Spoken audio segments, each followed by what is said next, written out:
Oi, pessoal, tudo certinho? Como estão seus argumentos? Está sabendo ser convincente?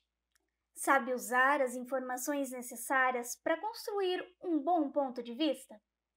Caso não, esse vídeo é para você, pois hoje eu vou falar sobre como argumentar na redação dissertativa argumentativa. Partiu? Bom, como o nome já diz, uma das principais características desse tipo de redação, que é a mais solicitada nos vestibulares e concursos, é a argumentação. Para os advogados, saber argumentar é a base para sair vitorioso em um caso, e eles estudam muito, analisam muito sobre isso.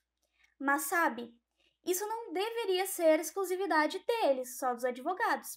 Afinal, se queremos ser bem compreendidos e convencer as pessoas do que nós acreditamos, precisamos ter argumentos bem firmados e organizados. E dá para abusar e muito no uso dos argumentos, viu?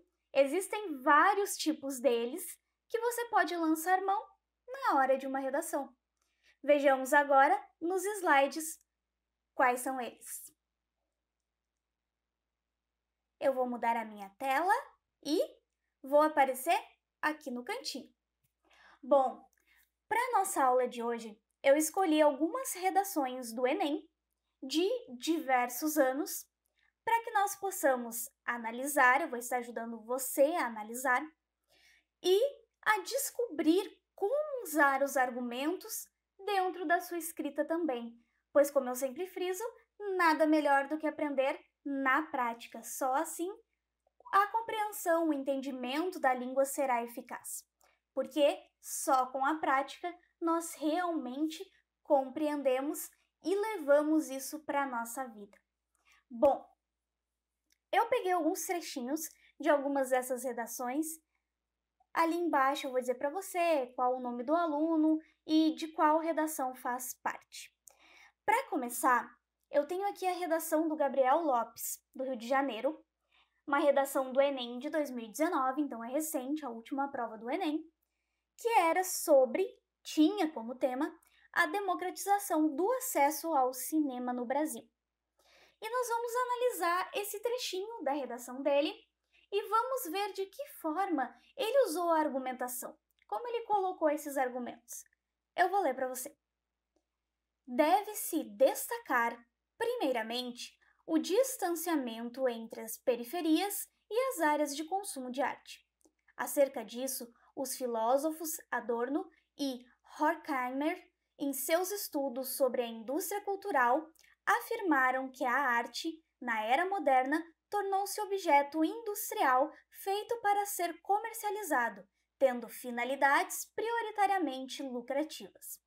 Então, aqui nós temos alguns argumentos que o Gabriel usou para falar sobre a democratização do acesso ao cinema, ou seja, para que todas as pessoas, independente de classe social, né, independente de etnia, raça, tenham acesso ao cinema, a assistir às produções cinematográficas. E aqui ele trouxe alguns argumentos sobre por que alguns têm esse acesso, por que alguns não têm. E ele citou dois filósofos, se você vai perceber ali, ele citou o nome de dois filósofos e aquilo que eles acreditam, o estudo desses dois, que é sobre a indústria cultural. Então, eles falam da indústria que lida com a cultura, o cinema está dentro dessa indústria. Esse aqui é o trechinho do texto do Gabriel, os argumentos que ele usou. Vamos ver outro trechinho de outra pessoa, dentro da mesma linha, da mesma redação do Enem 2019. Vamos passar aqui. Foi. Agora nós vamos ler um trechinho da redação do Augusto Scapini, de Goiânia, também do Enem 2019, como falei, citando ali o tema, né, que era democratização ao acesso ao cinema. Bom, ele começa falando de Aristóteles, grande pensador da antiguidade, um filósofo, né, que boa parte de nós conhecemos. Quem não vai conhecer muito, talvez, são os mais jovens, mas quem já fez faculdade, quem já fez o ensino médio também já deve ter ouvido falar nas aulas de filosofia. Então, ele começa falando: Aristóteles, grande pensador da antiguidade, defendia a importância do conhecimento para a obtenção de plenitude da essência humana. Então, para se chegar ao auge da essência humana, da nossa vida, do que nós realmente somos como seres humanos, ele defendia a importância do conhecimento. Então, só tendo conhecimento para chegarmos ao auge do que nós somos. Para o filósofo, sem a cultura e a sabedoria, nada separa a espécie humana do restante dos animais. Então, segundo esse filósofo, o que nos separa da raça animal, dos animais, é a sabedoria, o acesso à sabedoria, o saber, e também a cultura. Isso é o que nos separa da comparação com os animais, porque não dá para se comparar um e outro, né? Senão, nós seríamos a mesma coisa que meros animais. Esse é o pensamento do filósofo Aristóteles. Então, veja que nessa redação também o aluno novamente usou o quê? Um filósofo, né? Um estudioso. Então, na primeira temos ali estudiosos, na segundo trecho, estudiosos de novo. Isso são formas de argumentação que nós usamos. Pegar pessoas entendidas de um assunto, estudadas de um assunto, muito conhecidas por pesquisarem, por se dedicarem àquele tema, e aí nós incluímos esses estudiosos dentro do nosso texto para usá-los como uma forma de argumentar e ter a nossa argumentação fidelizada, para que ela seja fiel, para que ela seja real, ela seja aceita pelas pessoas. Porque que pessoa que não vai aceitar a sua argumentação se você tem conhecimento de um filósofo que confirma a sua ideia? Então, fica muito mais fácil. A esse tipo de argumentação, nós damos o nome de argumento de autoridade, ou seja, uma autoridade no assunto, alguém que entende sobre aquele tema ao qual você está falando, e aí você pega aquele estudioso e cita ele dentro do seu texto. Você pode citá-lo como os alunos fizeram ali, né, com as suas palavras. Eles não escreveram tal qual como o autor disse, não copiaram, né, Ctrl+C, Ctrl+V. Eles escreveram com as suas palavras a forma como eles entenderam que aquele estudioso pensa, que ele tem, né, aquele pensamento.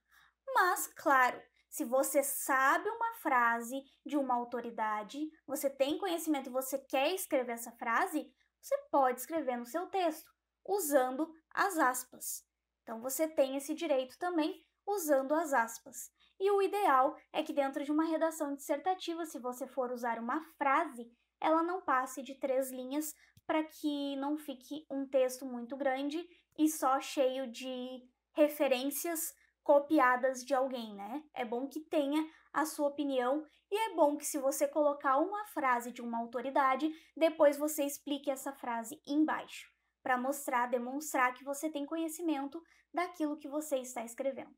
Então, isso também é muito importante. E aqui temos o primeiro e um dos tipos de argumento mais usados pelas pessoas nas redações, que é usar de uma autoridade, de um estudioso, para confirmar a sua tese. Vamos agora para mais alguns trechinhos, onde nós vamos analisar e ver como esse aluno argumentou. Aqui nós temos a redação do Lucas Felpe, do Enem de 2018. Então, agora nós voltamos um ano ali, Enem 2018, que tinha como tema a manipulação do comportamento do usuário pelo controle de dados na internet. Então, de que forma as pessoas são manipuladas, né? O seu comportamento, a sua forma de agir na rede é manipulada pelo controle dos seus dados, pela forma como essa internet coloca os seus dados, libera os seus dados ali na rede. Bom, o aluno Lucas, então, no trechinho, disse assim: em primeiro lugar, é importante destacar que, em função das novas tecnologias, internautas são cada vez mais expostos a uma gama limitada de dados e conteúdos na internet, consequência do desenvolvimento de mecanismos filtradores de informação a partir do uso diário individual. Então, existem alguns mecanismos na internet que filtram o nosso acesso a alguns conteúdos. Nós não temos acesso a tudo. Eles filtram aquilo a que nós devemos ter acesso, ou seja, aquilo que nós mais procuramos. Então, você sempre vai ter acesso, sempre vai aparecer para você, principalmente ali Facebook, YouTube, quando tem os anúncios, por exemplo, vão aparecer anúncios que têm alguma relação com algo que você pesquisou. Você pode perceber que isso acontece, porque a internet puxa esses dados, ela detecta esses dados e ela coloca para você aquilo que você mais pesquisa. Ela põe isso para que você tenha acesso. Ela é esperta, né? As pessoas que estão por trás são espertas, elas são ligadas nos seus dados, naquilo que você acessa, e é isso que eles colocam ao seu encontro, enquanto outras coisas são limitadas e não vão para você porque você não pesquisa sobre elas. Então, não são colocadas nas suas mãos, né? A sua visão ali na internet. Bom, de que forma esse aluno argumentou aqui? Prestem atenção. É importante destacar que, em função das novas tecnologias, então, por causa das novas tecnologias, qual é a consequência? Os internautas estão sendo cada vez mais expostos a uma gama limitada de dados e conteúdos na internet. Toda essa causa, né, tem consequências. Isso também é uma consequência do desenvolvimento de mecanismos filtradores. Então, por causa das novas tecnologias, acontece, né, uma consequência que os internautas são expostos a uma gama de conteúdos. E também o desenvolvimento de mecanismos filtradores acaba sendo cada vez mais usado. Então, aqui nós temos uma causa, né, por causa das novas tecnologias, e uma consequência que essas novas tecnologias causam na vida do internauta. Passando para o próximo, nós vamos continuar aqui com o Lucas Felp, tá? Foi um dos alunos, todos esses alunos que estou trazendo aqui para vocês são as redações de nota 1000. Então, se vocês procurarem ali na internet, vocês vão encontrar elas. São as redações que tiraram nota 1000 para que nós tenhamos uma análise satisfatória de como os argumentos acontecem. São alunos que usaram ótimos argumentos e por isso tiraram essa ótima nota, essa excelente nota, né? A nota máxima do Enem, que é uma prova, um exame extremamente conhecido e realizado em nosso país. Muitas pessoas fazem esse exame para ter a oportunidade do acesso a uma universidade pública. Bom, continuando com o Lucas, mesma redação, ele diz: por conseguinte, presencia-se um forte poder de influência desses algoritmos no comportamento da coletividade cibernética. Ao observar somente o que lhe interessa e o que foi escolhido para ele, o indivíduo tende a continuar consumindo as mesmas coisas e fechar os olhos para a diversidade de opções disponíveis. Então, por causa que essa pessoa, esse internauta, só observa o que lhe interessa, o que ele escolheu, tem-se uma consequência, que é o indivíduo continua consumindo as mesmas coisas e fecha os olhos para as outras opções que ele tem disponível na internet. Então, ele consome sempre a mesma coisa, e não abre os olhos para outras oportunidades, para outros conteúdos que ele pode estar encontrando na rede. Então, temos mais uma questão de causa e de consequência. E por isso que essas duas formas de argumentação que nós acabamos de ver aqui, que eu mostrei para vocês, são conhecidas como argumento de causa e consequência, pois, como a gente sabe, toda causa tem uma consequência. Então, ali nós vimos alguns exemplos que você pode estar usando, né, de causa e consequência. Não necessariamente você precisa escrever no seu texto.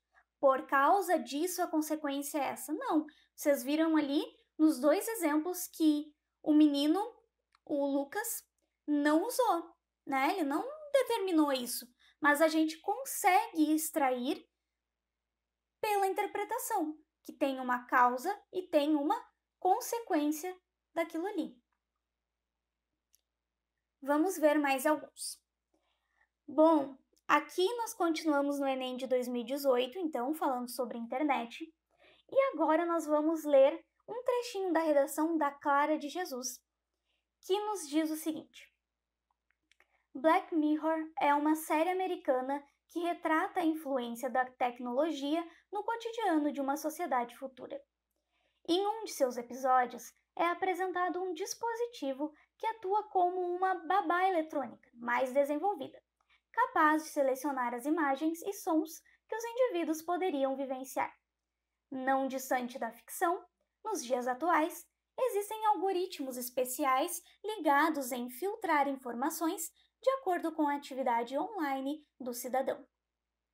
Então, pessoal, aqui nós temos uma situação que é o seguinte: ela usou o exemplo de uma série americana, ela pegou uma série americana e usou essa série, uma situação dentro da série, né, dentro de um episódio da série, como um exemplo para poder fazer uma ligação ali entre o que acontece na vida real.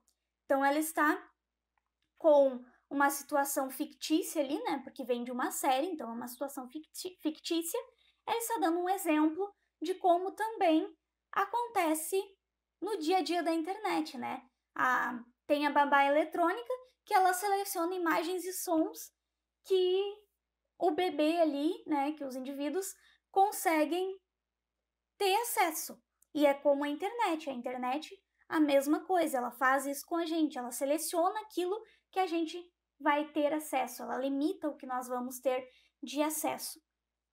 Por isso que esse exemplo que a Clara de Jesus usou, nós vamos olhar agora, antes de eu falar, eu já ia dizer qual era o nome do tipo de argumento, mas tem mais um ainda. Nós vamos ler o da Vanessa Tude agora, também do Enem de 2018, para nós vermos a mesma situação, confirmarmos, você entender melhor, e aí eu te digo qual o tipo de argumentação. Bom, a Vanessa escreveu o seguinte: o mundo conheceu novos equipamentos ao longo do processo de industrialização, com destaque para os descobrimentos da terceira revolução industrial, que possibilitou a expansão dos meios de comunicação e controle de dados em inúmeros países. Entretanto, as ferramentas recém-descobertas foram utilizadas de forma inadequada, como, por exemplo, durante a Era Vargas. Então, aqui, o que aconteceu na redação da Vanessa?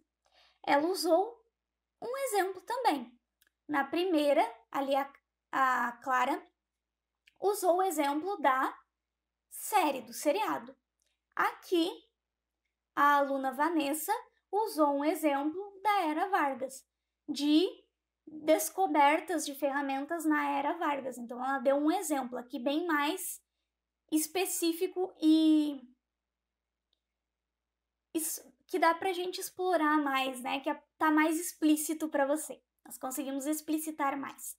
Então, ela diz ali, por exemplo, por isso, você pode usar como argumentos nas suas redações exemplos, sejam eles fictícios ou reais. Você pode lançar mão de exemplos que venham a trazer argumentos, a fazer uma ligação com o assunto que você está querendo falar.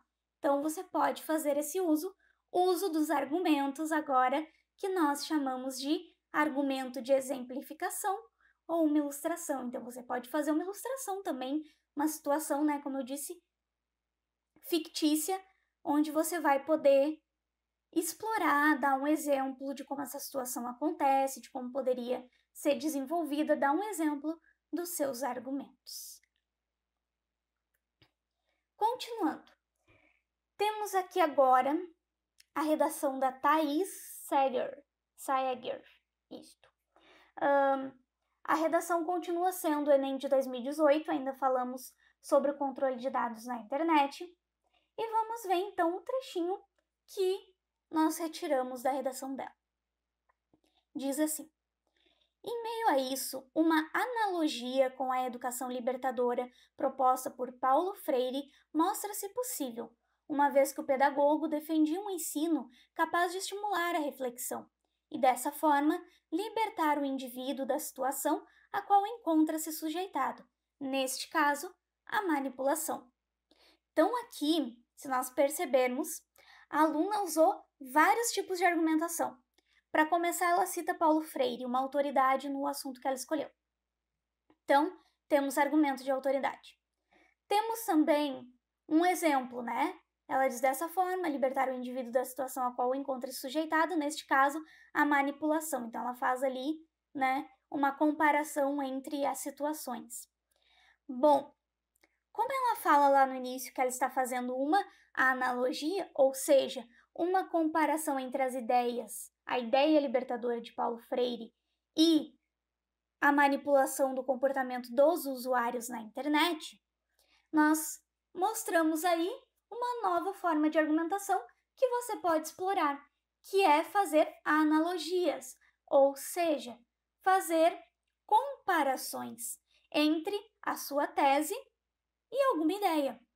E aí nós chamamos isso de argumento de analogia ou um argumento de comparação. Você usa como você quiser. Não estamos aqui querendo determinar termos específicos, porque você já sabe que eu sou contra isso, né? Eu acredito mais no ensino prático, interpretativo, compreensivo. Então você não precisa estar decorando esses tipos de argumento. Você tem que apenas conseguir compreendê-los no texto. E é por isso que eu deixo para falar para você que tipo de argumento é no final, para que a gente faça a análise e compreenda e entenda. E depois você veja que tipo de argumento é. Porque às vezes o professor ele já chega dizendo: hoje nós vamos aprender argumento de analogia. E você fica apavorado. O que é isso, meu Deus? E aí o professor põe umas frases lá para você achar e você não sabe como fazer. Mas, analisando assim, com o texto em movimento, não é mais fácil, a gente não consegue compreender melhor, interpretar melhor. A gente conseguiu ver que tinha uma comparação, não conseguiu? Sem precisar ficar com aquela coisa, eu preciso de um argumento de analogia, eu preciso de um argumento de analogia. Não, né? Nós conseguimos ver que há no texto uma comparação. Isso é um argumento de analogia, fazer comparações. E é isso aí. É isso aí que se espera de vocês, que vocês saibam usar e não decorar as nomenclaturas. Bom, continuando na nossa linha, então, de análise dos argumentos, nós vamos agora retroceder mais um ano. Vamos para 2017, onde o tema da redação, né, foi Desafios para a Formação Educacional de Surdos no Brasil.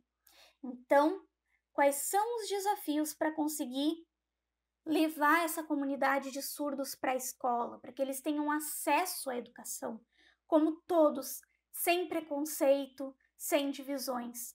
Como fazer isso? Né? Como a escola estar preparada para receber estes surdos, para ajudá-los na sua educação?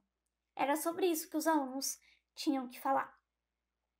Bom, então a Isabela Barros Castelo Branco falou no seu trechinho o seguinte: em consequência disso, os deficientes auditivos encontram inúmeras dificuldades em variados âmbitos de suas vidas. Um exemplo disso, temos um argumento de exemplo aqui, né? De exemplificação. Então, temos exemplo. Um exemplo disso é a difícil inserção dos surdos no mercado de trabalho, devido à precária educação recebida por eles e ao preconceito intrínseco à sociedade brasileira. Então, vejam só. Ela diz que a sociedade brasileira é preconceituosa em relação a isso, né? Em relação às pessoas que têm algum tipo de deficiência. A nossa sociedade é preconceituosa. E a nossa educação é precária. minha pergunta, de onde ela tirou essas duas afirmações, esses dois argumentos?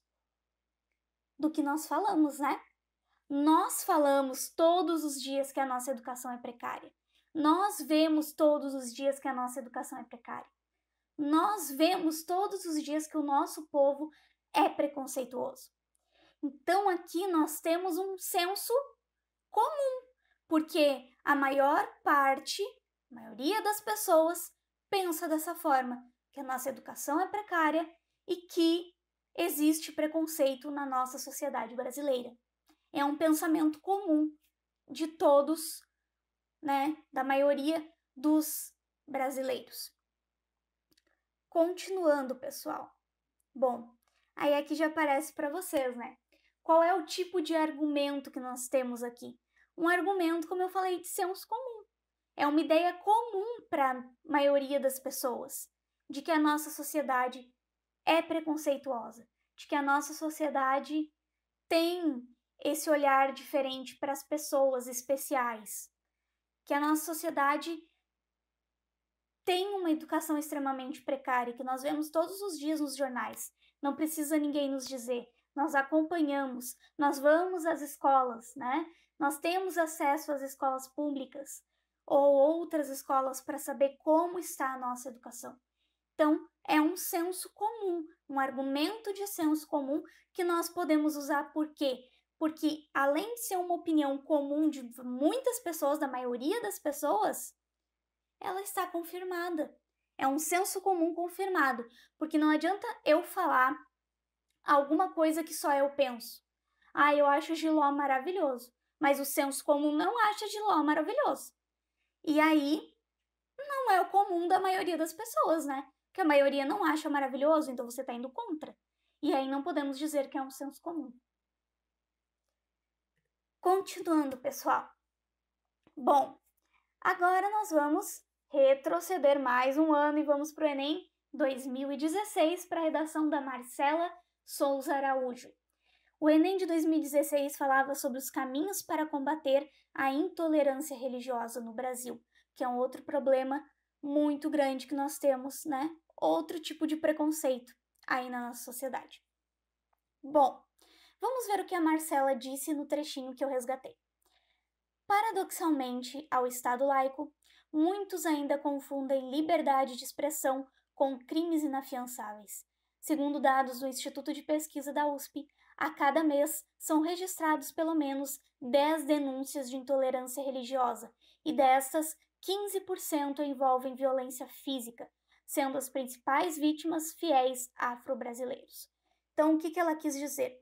Que as religiões afro são as que mais sofrem preconceito com a questão do que eles acreditam, né? A religião que eles acreditam. Então, são as que mais sofrem preconceito. Já tem todo o preconceito racial, mais o preconceito ainda com a religião deles, que nós temos no nosso país.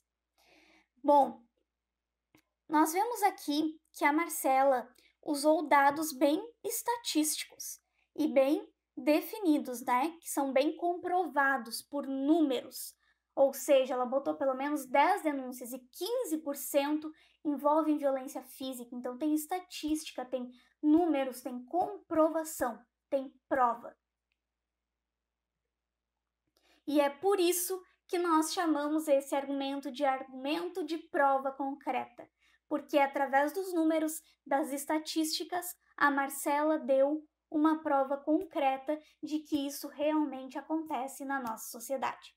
E você também pode lançar mão desse tipo de argumento para ajudar o seu texto a melhorar e a ficar mais convincente, mais persuasivo. Bom, encerramos por aqui. Então, como os argumentos funcionam? Existem outras formas de argumentar, mas essas são as principais, que vocês puderam ter exemplos concretos, exemplos reais, né? Eu usei aqui argumentos de prova concreta com vocês, né? Usei provas sociais aqui com vocês, de pessoas que usaram argumentação, que usaram seus argumentos para poder persuadir o leitor, a pessoa que iria ler, né, a sua redação, que no caso foram os corretores do Enem. Mas é interessante que até nós mesmos, ao lermos essas redações, conseguimos ser bem convencidos porque os argumentos são muito bem embasados e muito bem firmados. Eu vou voltar aqui com vocês em tela cheia para que nós possamos continuar debatendo e discutindo sobre isso. E aí, você percebeu o leque de argumentações que você pode usar? Porém, para você ter esses argumentos, não esqueça que eles precisam ser embasados, eles precisam ser seguros. Você precisa estar conectado com o que ocorre à sua volta. Ter conhecimentos gerais, ter conhecimento do mundo em que você vive, eu sei que não é fácil. Calma, eu não estou dizendo que você tem que saber tudo, porque eu não sei tudo. Eu que sou professora, eu que já estudei aí 5 anos de letras, mais um ano de pós-graduação, ainda não terminei, mas continuamos sempre estudando, nós nunca sabemos tudo, porque nós somos limitados. Somos seres humanos e os seres humanos são limitados, não adianta, nós não sabemos tudo. Mas é extremamente importante que você tenha conhecimento sobre a sociedade como um todo. E passo a passo, de degrau em degrau, você vai conquistando aí novos saberes, você vai conquistando novos conhecimentos, afinal, você hoje sabe muito mais do que sabia há 10 anos atrás. E assim você vai melhorando o seu leque de argumentos para a sua escrita, para que você consiga ser mais persuasivo. Que esse conhecimento te ajude a ter ótimos argumentos, a ser mais agente das suas palavras, da sua opinião, sem medo, sem preocupação, que você tenha no que se basear, no que se firmar. Não esquece de comentar comigo aqui embaixo se esse conteúdo foi importante para você, se ele te ajudou de alguma forma. Lembre sempre de procurar argumentos confiáveis, ideias confiáveis, de olhar os dois lados da moeda, para que você possa ter cada vez mais embasamento e segurança na hora de compartilhar as suas ideias e os seus argumentos. Não esquece de curtir, compartilhe aí com seus colegas, com seus amigos, para que eles também desenvolvam melhor seus argumentos, sabe, alguém que precisa de ajuda. Compartilha com essa pessoa, badala o sininho aí do nosso canal, que você vai encontrar, acho que está aqui embaixo. Te inscreve no canal para ser avisado dos conteúdos novos e nós nos vemos na próxima aula, no nosso próximo vídeo, para que possamos aprender cada vez mais sobre a língua portuguesa de verdade. Eu te espero. Até!